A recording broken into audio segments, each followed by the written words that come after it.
in silence at church every Sunday. Although it won't be possible to recreate the exact atmosphere at home, I hope you can find a corner of solitude for a few minutes. The entire reading should take about 20 minutes if you choose to do so. It can be longer if you need it to. I do encourage you not to rush anything and to sit as comfortable as possible, but not in a way that will make you want to fall asleep. You might want to light the candles, so please prepare that beforehand. There will also be time for communion, and feel free to participate by preparing some bread and wine for yourself. Other than that, I hope this helps in a time of need, and feel free to return to this message as often as you need. Grace and peace, Jakob. Walt Whitman Continuities. Nothing is ever really lost, or can be lost. No birth, identity, form, no object of the world, nor life, nor force, or any visible thing. Appearance must not foil, nor shifted sphere confuse thy brain. Ample are time and space, ample the fields of nature. The body, sluggish, aged and cold, the embers left from earlier fires. The light in the eye grown dim shall duly flame again. The sun now low in the west rises for mornings and for noons continual. To frozen clouds ever the spring's invisible law returns, with grass and flowers and summer fruits and corn.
Today's reading is from Jonah 2, verse 1 to 6.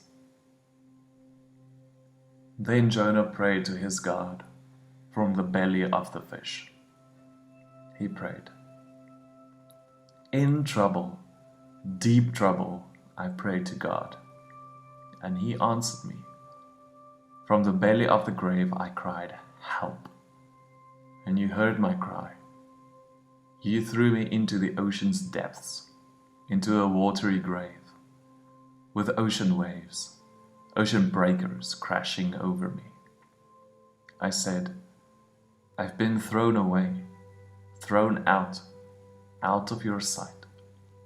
I will never again lay eyes on your holy temple. An ocean gripped me by my throat.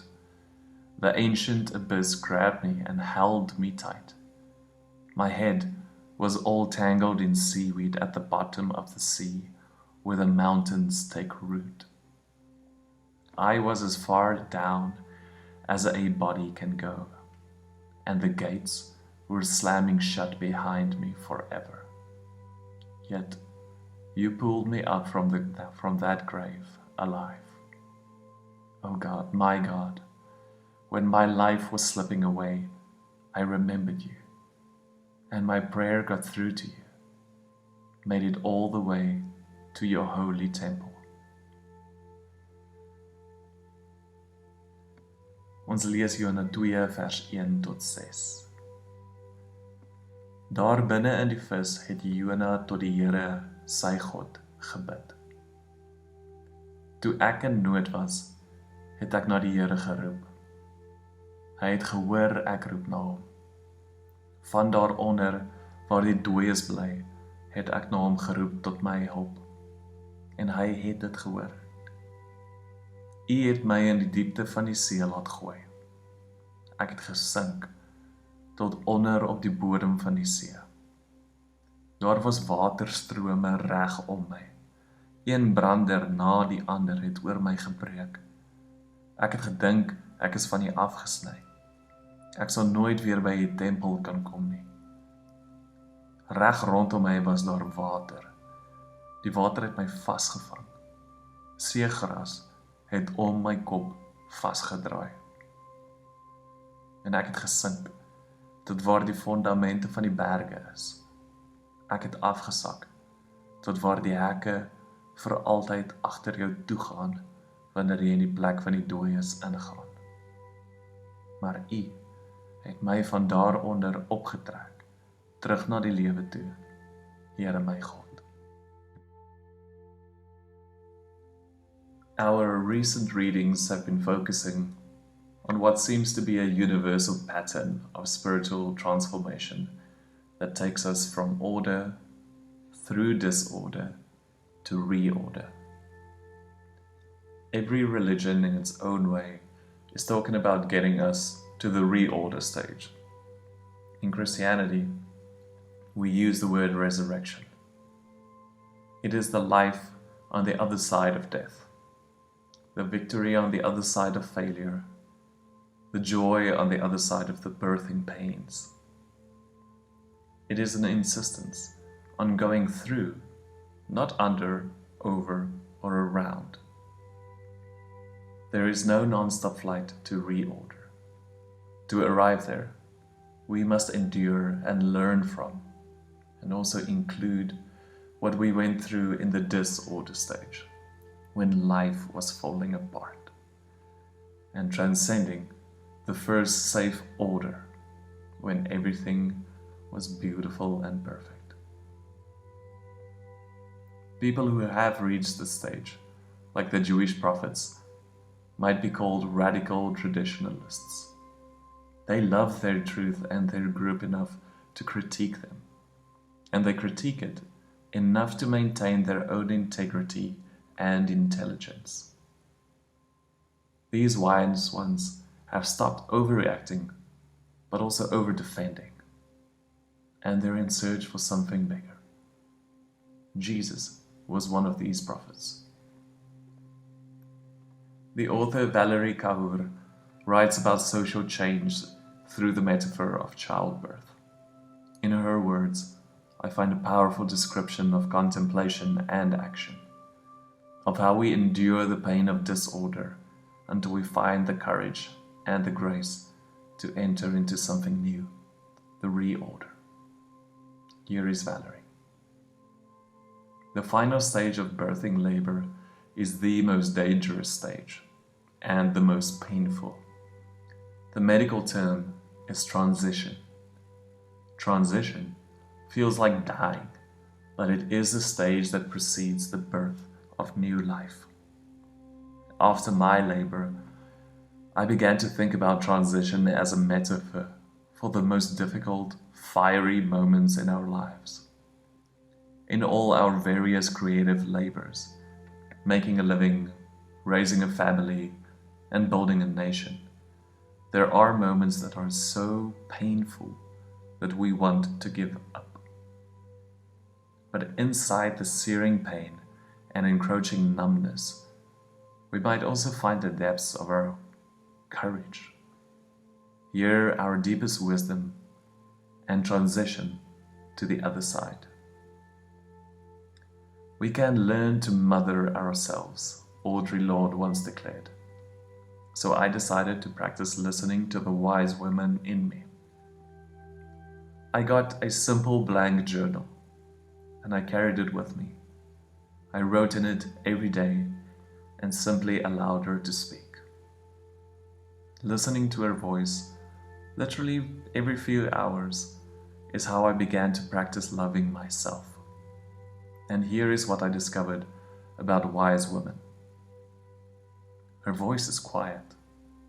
I have to get really quiet in order to hear her. How do I know when I am hearing her voice? She is tender and truthful. She is not afraid of anything or anyone.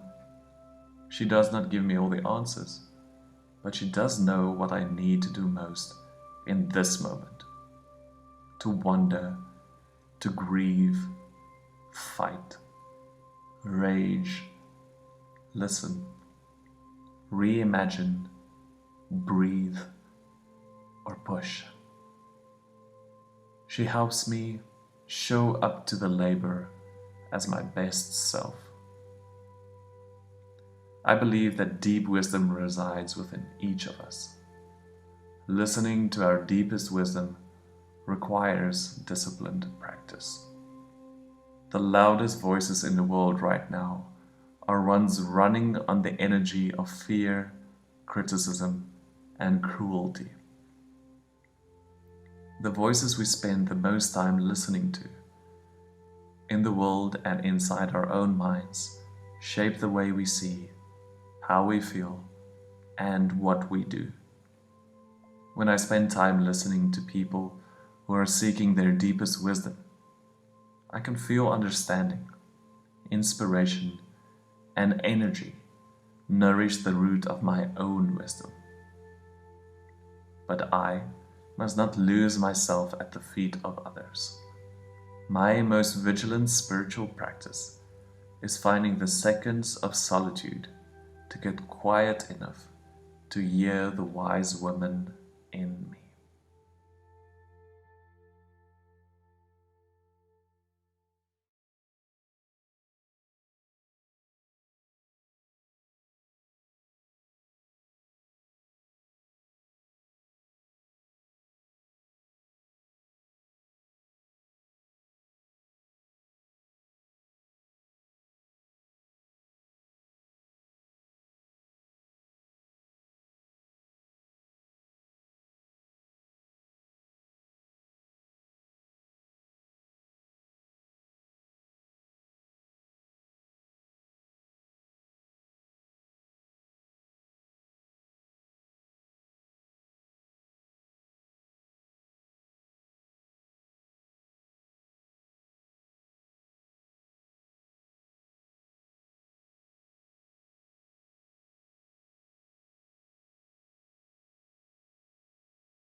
Dear Lord, let me see your face in every face I meet. Let me learn the intimate connection between love of you and compassion for all.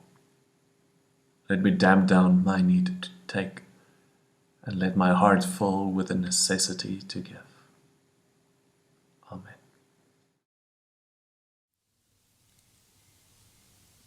The table of bread is now to be made ready. It is a table of company with Jesus and all who love him. It is a table of sharing with the poor of the world with whom Jesus identified himself.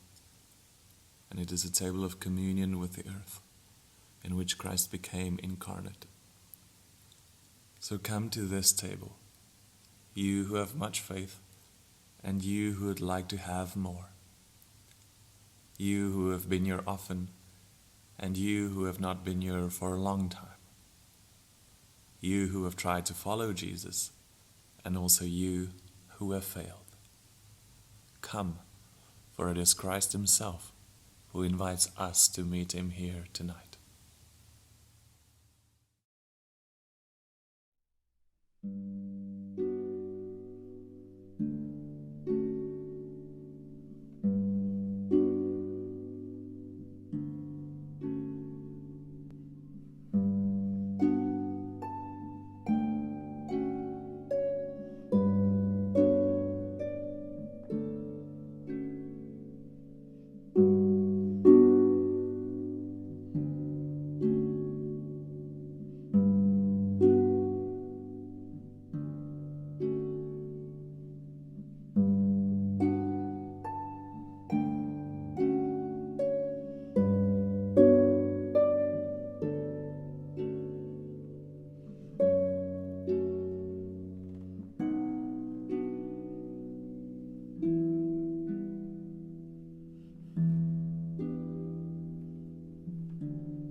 May the peace of the Lord Christ go with you wherever he may send you. May he guide you through the wilderness and protect you through the storm. May he bring you home rejoicing at the wonders that he has shown you, and may he bring you home rejoicing once again into our doors. Amen.